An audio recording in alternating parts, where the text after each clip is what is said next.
If you've played Magic the Gathering for any length of time, you know what the Khans of Tarkir block is all about. So let's go ahead and talk about the cards that are coming to Magic Arena starting tomorrow from Khans of Tarkir. Now, unlike the remasters that they did for Amonkhet, Kaladesh, and Shadows over Innistrad, this is a one-to-one set insertion into the Arena client for this Khans of Tarkir. There's not going to be anything from Fate Reforged or Dragons of Tarkir being included here as part of that block, because I think there'd be just too many cards for it to handle. As it is, this is going to be 269 new cards being added to the format. So let's take a look and see what I would craft for the Historic Brawl format. First and foremost, let's get the obvious out of the way, the fetch lands. Flooded Strand, Bloodstained Mire, Polluted Delta, Windswept Heath, and Wooded Foothills. Thank you, Captain Obvious. For those that don't know, these are some of the best lands ever printed into Magic the Gathering, and they've held high value for a long time because of that. Khans of Tarkir marked the first and last time that the allied color fetch lands were reprinted since their original printing in Onslaught. If you're into playing 2 or more color decks, I highly advise you to drop some wild cards and craft at least one of each of these so you have them on hand for whatever decks you want to build. Hopefully in the future, we'll gain access to the enemy color paired fetches, and then we can have the full spectrum of options. Now for the less obvious stuff, let's take a look at the commanders that are coming in the client. Now, Khans of Tarkir is not built like the modern era sets where there's legends everywhere and you have, 20 legends coming out of a set. This set only had a handful of legends, and they were the actual cons of the factions in the set. So let's take a look at those right now, starting with the Abzan faction. This is Inoffensive the Foremost. Abzan is one of the color combinations on Arena that is lacking options. So we're going to get a new one here with Inoffensive, where she can grant +1/+1 counters to our other tapped creatures. Not usually it's going to be an attacker, but you could do it like on a Mana Dork that got tapped before combat. And being able to exile our opponent's dying creatures can't be overlooked, since that usually shuts down death triggers, which has become a bigger deal in the years since this card was originally printed, as well as the new Descend mechanic that came in Lost Caverns of Ixalan. Not letting those things go to the graveyard to help them out with that helps as well. We're also going to gain the original and very dangerous version of Narset, Enlightened Exile.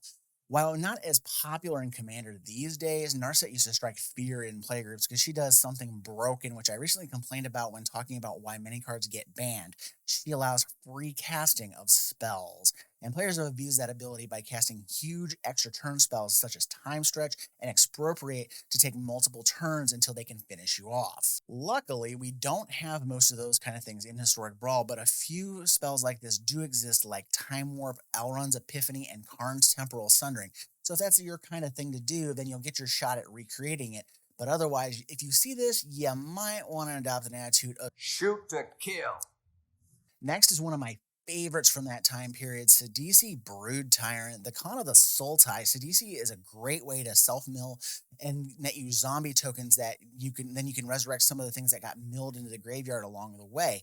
And since she's in green, this also helps us include token doublers that work nicely with like Doubling Season and Primal Vigor. This one will likely make an appearance at some point on the channel. I'm not really excited for Surak Dragonclaw, as his abilities are just kind of meh, and they can be gained by other cards available to us in the game, and it is definitely not worth burning a mythic wild card for. Oh dear, what a disappointment. And then the last legend of note I will bring up here is Zergo Helm Smasher. While not the most amazing stat line, I like that Zergo can come down, smash face, and give us a new Mardu commander option for the Arena client, which is sadly lacking just like the Abzan color combination. But what about the rest of the set? Well, these are the cards I will be looking to craft that aren't legends or the fetch lands. The 5-mana white board sweep of its time, End Hostilities, will find a home in several of my decks simply because it's a great corner case use that will punish a certain class of decks that I struggle with from time to time, and that is equipment decks. In the last decade or so, Red-White has been pushed heavily into being the color combo for equipment commanders, and the newest ones like Nahiri Fortune Fury are very strong, and simply blowing up their creatures won't save you since the equipment is left behind, and that's where this will shine, crushing the creatures that all that equipment is attached to, and then getting rid of the equipment itself, as long as they're not indestructible. Then I might as well get this over with. Let's talk about Dig Through Time. I spoke about this the other day in that video about free cast and discounted casting spells, and this is coming to Arena as well. Delve is a mechanic that was so overpowered that Dig got banned in a couple of the Eternal formats, and now we're going to have access to it here in Arena.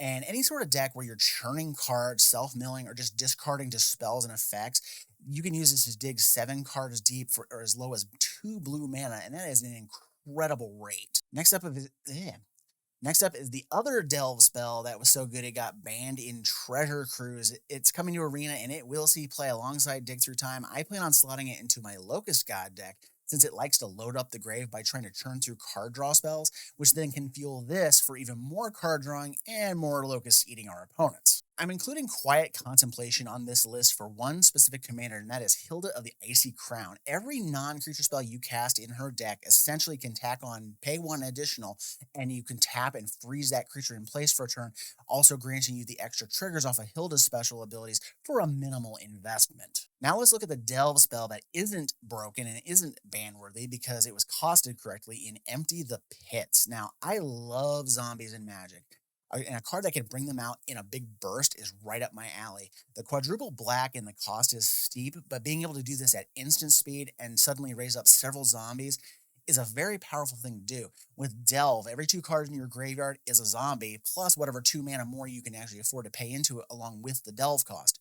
This isn't for every deck with that heavy cost in black, but a mono black deck or a 2-color black deck where you're already self-milling, yeah, this is going to put in some work for those decks. Now, while the next card is not a flashy, rare, or mythic, Mirek Nightblade will find a home in any deck that I have that has black and +1/+1 counter synergy, since it can grant Death Touch to anything with a +1/+1 counter sitting on it.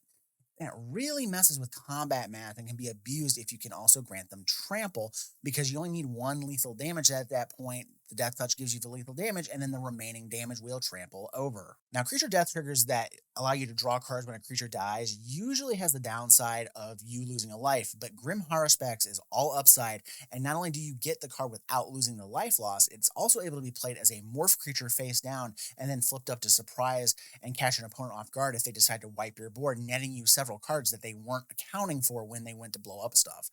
Of note here, Khans marks the first time that morph creatures will be introduced to the MTG Arena client. Now, if you've watched the channel long enough, you know that I love copying spells in Singleton, and one of my favorites from this set is Howl of the Horde, since its raid ability actually takes an already decent card and makes it much better by doubling the copying as long as you've attacked with something before you cast the Howl.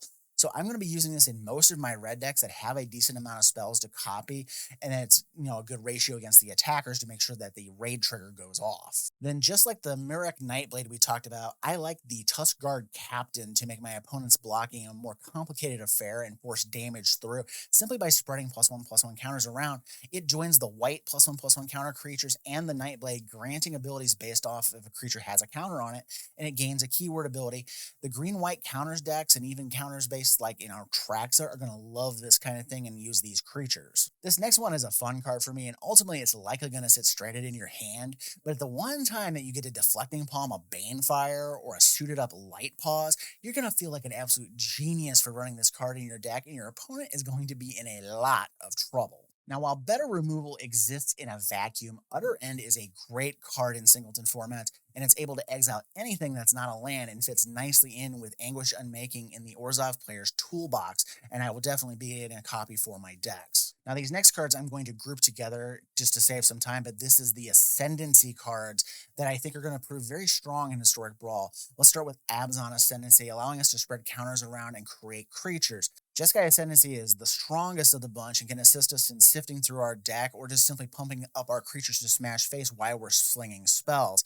Sultai Ascendancy gives us a nice Surveil 2 effect that could grant us a nice Reanimator enabler, as well as with the Descend cards from the Lost Caverns or cards that care about permanent counts in the graveyard. Temur Ascendancy can be used as a redundancy to other haste-granting enchantments, but also combines the card draw effect of Garruk's Uprising, giving you a conditional card draw trigger that only requires playing creatures of 4 or bigger entering into play on your side.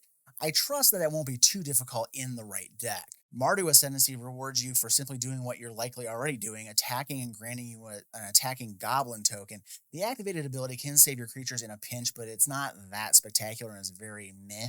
I'd likely slot this into some kind of Mardu Vampires deck, since there's already plenty of support in the game for that creature type and color combination. And then the last multicolored card I want to get a copy of is Villainous Wealth.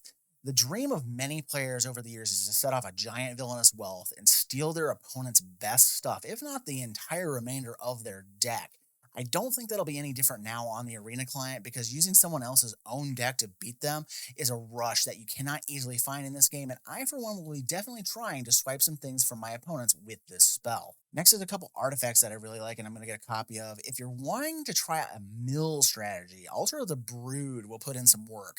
Every permanent you put into play will trigger this, and then you can get a lot more triggers if you're running things like Panharmonicon, Yarok the Desecrated, or Virtue of Knowledge. I may try to even build this with Sidisi running the deck, since we're generating zombie tokens already to give us even more triggers off the altar and act as a alternate win condition. The other artifact I want to include is Dragon Throne of Tarkir. Now this may look very odd, but Dragon Throne of Tarkir is something I'm looking forward for a very specific commander that I've had on the channel about a year and a half ago, and that is Minthara. Now the Arena version of her is slightly different, relying upon intensity instead of the experience counters, because when they introduced this, the game didn't have experience counters in the client. They do now, thanks to the Azuri that was added to the game. So I hope they revisit her and make it a one-to-one paper version. But for now, the throne actually benefits this version of Minthara just as well by double dipping on the power gains granted by Minthara's intensity in Historic Brawl. As it goes up, this too increases in potency, giving you a colorless overrun effect attached to Minthara to punch across a final burst of damage with all your other creatures. This also works great on just a simple 3/3 in any other deck, giving you a true overrun for those decks. So those are the cards I'm planning on crafting once Khans of Tarkir hits the client tomorrow. Now, I didn't include a few cards that were in that list because they've already existed on the client, like Clever Impersonator, coming out of the anthologies that were introduced a while back. With that said, what cards are you looking forward to in the Khans of Tarkir block? What decks are you going to slot them into? It doesn't have to necessarily be Historic Brawl. Let us know in the comments below. And while you're down there, if you like this video, please feel free to like the video, share, comment, subscribe if you're liking what I'm doing here. And as always, thank you for watching and have a great day.